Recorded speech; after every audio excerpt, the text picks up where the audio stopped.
Friends, मैं doctor Arshi और आज हम बात करने जा रहे हैं थायराइड डिजीज़ पे। अक्सर हमने देखा है कि हमें कोई भी डिजीज़ हो जाने पे कुछ सवाल हैं जो हमें परेशान करते हैं। तो हम आज कुछ ऐसे ही सवालों पे डिस्कस करने जा रहे हैं, जैसे कि थायराइड रोग क्यों होता है, थायराइड का बीमारी का इलाज पॉसिबल है या नहीं है, या थायराइड को जड़ से ख़त्म कर सकते हैं या नहीं, या फिर थायराइड में किस तरीके का खाना खाना चाहिए, या फिर थायराइड रोगी को ठंड क्यों लगती है, थायराइड रोग कितने दिनों में ठीक हो जाता है, यानी इसका इंक्यूबेशन पीरियड क्या है, या गर्भावस्था में थायराइड होने पर क्या होता है, थायराइड के शुरुआती संकेत क्या होते हैं, थायराइड कैंसर क्या है और ये कैसे होता है, थायराइड का टेस्ट कितने रुपए में होता है।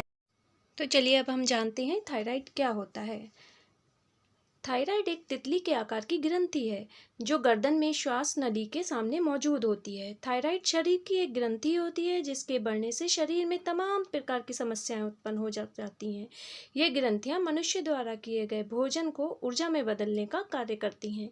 यानी थायराइड ग्लैंड जो है शरीर के मेटाबॉलिज्म को नियंत्रण करती है, यानी कंट्रोल करती है। डॉक्टर्स के अनुसार थायराइड ग्रंथि हृदय, मांसपेशियां, हड्डियों व कोलेस्ट्रॉल को भी प्रभावित करती है। क्या इलाज पॉसिबल है? जी हाँ, दरअसल किसी भी बीमारी की तरह थायराइड भी एक बीमारी है। थायराइड का इलाज मेडिसिन्स यानी दवाओं के द्वारा, सर्जरी के द्वारा भी किया जाता है। थायराइड की किसी भी बीमारी का संदेह होने पर तुरंत अपने डॉक्टर से कंसल्ट करें। तो आइए अब हम जानते हैं थायराइड बीमारी के शुरुआती संकेत यानी कि सिम्टम्स क्या होते हैं। एक्चुअली मांसपेशियों में और शरीर के जोड़ों में अक्सर दर्द रहता है। पेन किलर या दवा लगाने के बाद भी फिर से लौट आ सकता है ये दर्द। थायराइड बढ़ जाए तो गर्दन में स्वेलिंग हो सकती है, ऐसे में अपने डॉक्टर को दिखाना चाहिए। हाइपरथायराइड में त्वचा में रूखापन आ जाता है, बालों का तेज़ी से झड़ना बढ़ जाता है, भौहों के बालों के झड़ना, ऐसी समस्याएं हो सकती हैं। कब्ज़ की समस्या बद से बदतर हो सकती है। महिलाओं को पीरियड्स के दौरान दर्द रहता है। अनियमित पीरियड्स की समस्या हो सकती है। तेज़ी से वज़न बढ़ सकता है। शरीर में कोलेस्ट्रॉल का स्तर बढ़ सकता है या बहुत कम हो सकता है। बिना मेहनत किए बेहद थकान महसूस हो सकती है। कई लोगों को घबराहट की समस्या भी हो सकती है। आइए अब हम बढ़ते हैं नेक्स्ट सवाल की ओर, जैसे कि थायराइड होने पर ठंड क्यों लगती है। दरअसल जब थायराइड पर्याप्त थायराइड हार्मोन का उत्पादन नहीं कर पाता है तो शरीर की प्रक्रिया धीमी हो जाती है। हाइपरथायराइड होने पर व्यक्ति को ठंड लगने के अलावा थकान, डिप्रेशन, बालों का झड़ना, कब्ज, पीरियड में परेशानी जैसी कई समस्याओं का सामना करना पड़ सकता है। तो आइए अब हम जानते हैं थायराइड रोग यानी थायराइड डिजीज़ जो है कितने दिनों में ठीक हो सकती है। थायराइड का इलाज सही तरीके से करवाने से मरीज़ को महीनों में ही इससे छुटकारा मिल सकता है।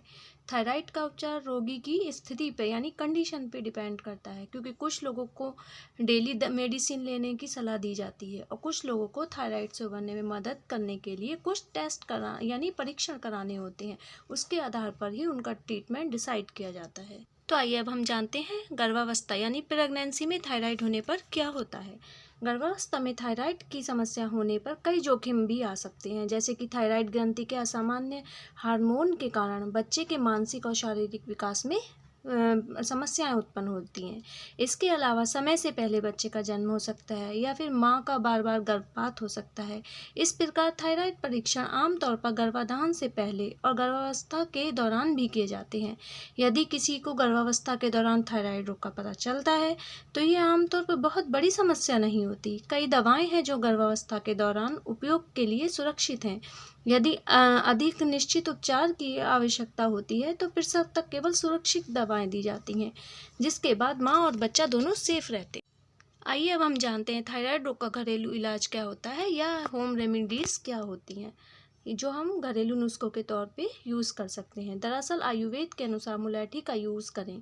मुलैठी में पाए जाने वाला प्रमुख घटक कैंसर सेल्स को बढ़ने से रोकता है। 2 चम्मच तुलसी के रस में आधा चम्मच एलोवेरा जूस मिलाकर सेवन करें। इससे थायराइड रोग ठीक होता है, यानी क्यूरेबल है। हरी धनिया को पीसकर 1 गिलास पानी में घोल कर पिएं, ये भी थायराइड को क्यूर करता है। प्रतिदिन दूध में हल्दी पका कर पीने से भी थायराइड का उपचार होता है। थायराइड में दही खाने से शरीर में रोग प्रतिरोधक क्षमता बढ़ती है।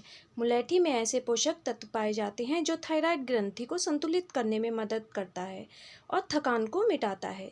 सोया मिल्क, टोफू या सोयाबीन में ऐसे रसायन पाए जाते हैं जो हार्मोन्स को सुचारू रूप से काम करने में मदद करते हैं, लेकिन इसके साथ साथ आपको आयोडीन की मात्रा को भी नियंत्रित यानी कंट्रोल रखना होगा।